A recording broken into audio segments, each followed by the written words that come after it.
खींच रहे हैं। नीलम जी, मेरा सवाल यह है कि इतना लंबा क्यों खींच रहे हैं इस आंदोलन को? मान लीजिए उनकी मांगे खत्म करिए, रास्ता निकालिए, बच्चों से बात करिए। जी बिल्कुल।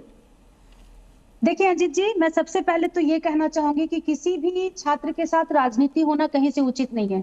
चाहे वो किसी भी राज्य में हो, अपने राज्य में हो, देश के किसी भी कोने के बच्चे हो, बच्चे बच्चे हैं, छात्र छात्र हैं। आपको ये देखना होगा कि हमारे राज्य में जैसे ही ये समस्या सामने आती है, बिना किसी दबाव के, किसी भाजपा वाले के दबाव के और किसी छात्र के दबाव में आकर के माननीय मुख्यमंत्री जी ने एक्शन लेना शुरू नहीं किया। ये बात आप लोग को मानना पड़ेगा।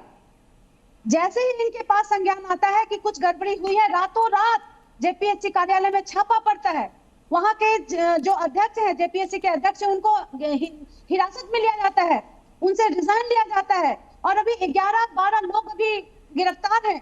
और मतलब हेमंत सोरेन जी का ही ये नेतृत्व है और उनका संवेदनशीलता है कि आज जेपीएससी के अध्यक्ष सीबीआई ऑफिस में बार बार उनको जाने के लिए बाध्य किया गया है, जांच में मदद करने के लिए। वो बात तो ठीक है नीलम जी, मैं ये कह ही नहीं रहा हूं कि आपने कार्रवाई नहीं की, मैं तो आपसे कह ही नहीं रहा हूं कि आपने कुछ नहीं किया।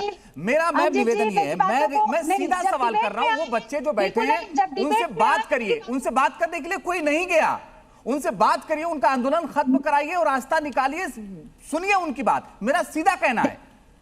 देखिए अंजित जी, मैं आपको ये कहना चाहती हूँ कि आप जो कह रहे हैं ना कि स्टूडेंट से बात कीजिए, स्टूडेंट्स का सोल्यूशन निकालिए, हमारी सरकार स्टूडेंट से बात करने के लिए, उनका सोल्यूशन निकालने के लिए भी तैयार है और सारा प्रक्रिया चल रही है। बहुत जल्द आप लोग को रिजल्ट मिलेगा। लेकिन सवाल ये उठता है कि किस प्रकार से संजय सेठ जी यहाँ पर आते हैं, एक एमपी होकर के राजनीति की बात करते हैं। नहीं नीलम जी, मैं फिर ये कह रहा हूं आपसे, मैं कोई राजनीति की बात नहीं करना चाहता, मगर मैं आपसे जरूर कहना चाहता हूं, वहां पेपर लीक हुआ, आपने कहा कि नहीं, लोक सेवा आयोग के जो अध्यक्ष थे परीक्षा के, उनको हटा दिया गया।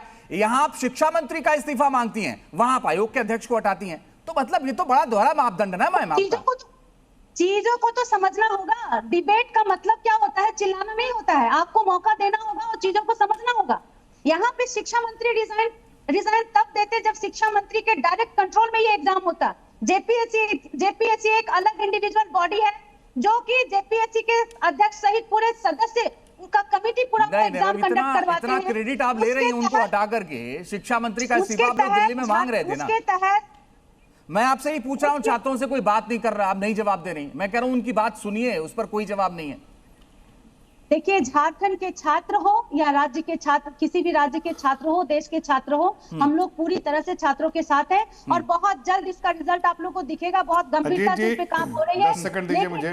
मैं ये बोलना चाहती हूँ कि मानवता की बात जो संजय सेठ जी जो हमारे एमपी हैं, वो बताते हैं मानवता। आज तक बताइए किसी भी छात्र पे क्या डंडा चली, वाटर कैनन चला? नहीं भाई, कह तो रहे थे संजय जी की आपने तिरपाल हटा लिया वहां से।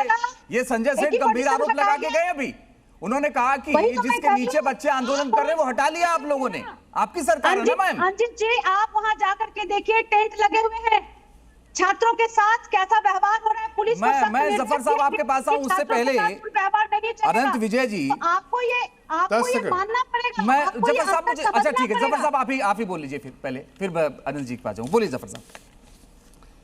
मैं सिर्फ 10 सेकंड बोलना चाहता हूं। मैंने कांग्रेस के प्रवक्ता को सुना और मैंने उनसे जब वो कह रहे थे तो मुझे ऐसा सुनने में आया कि वो कह रहे कि हमने चर्चा किसी चीज पे नहीं की, हमने सिर्फ पेपर लीक के बाद के क्या होगा उस पे सजा पे चर्चा की। अरे भाई, चर्चा इसीलिए थी कि आपके पास कोई सुझाव हो तो दीजिए। मजबूत कानून कैसे बनाया जाए, पेपर लीक बिल्कुल खत्म हो जाए, उसके लिए एक्सपर्ट कमेटी बनाई है।